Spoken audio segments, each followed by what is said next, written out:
ओम श्री गणेशाय नमः। आज इस वीडियो में हम आपको पौष मास की संकष्टी चतुर्थी की व्रत कथा सुनाएंगे। हिंदू धर्म में संकष्टी चतुर्थी का विशेष महत्व है। जो भी श्री गणेश जी के उपासक इस व्रत का अनुष्ठान करते हैं, विघ्न विनाशक श्री गणेश जी उनके सभी कष्टों को हर लेते हैं। अगर आप व्रत नहीं रख सकते तो इस कथा का श्रवण करने मात्र से आपके सभी विघ्न हर जाते हैं। भगवान गणेश जी का आशीर्वाद आपको प्राप्त होता है और आपके जीवन में खुशहाली आती है और आपकी सभी मनोकामनाएं पूरी हो जाती हैं। तो चलिए सुनते हैं गणेश चतुर्थी के दिन संकष्टी चतुर्थी यानी कि अखुरत संकष्टी चतुर्थी की व्रत कथा।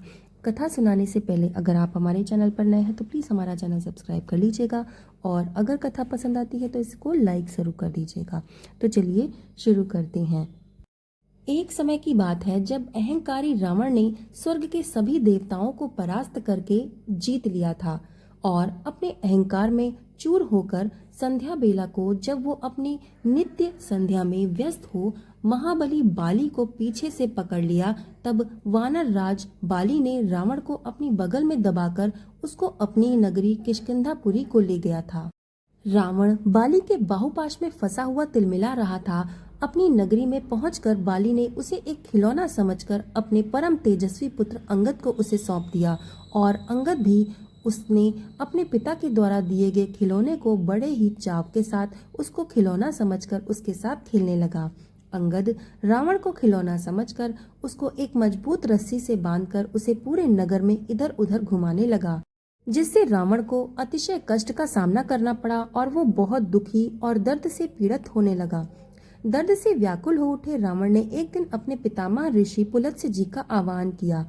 अपने पुत्र का आह्वान पाते ही रावण के मन को स्मरण करने लगे और उन्होंने देखा कि वो बड़ी ही दयनीय स्थिति में एक वृक्ष के साथ बंधा हुआ है।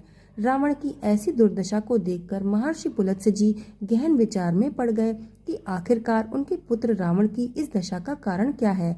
कुछ समय के बाद उन्हें यह ज्ञात हो गया कि इसका कारण और कुछ नहीं बल्कि उसका खुद का अहंकार था। और कोई भी व्यक्ति अहंकार के मद में आकर अनिष्ट कार्य करता है, फिर वो देव हो, दानव हो या फिर कोई भी साधारण मनुष्य, सभी की यही गति होती है।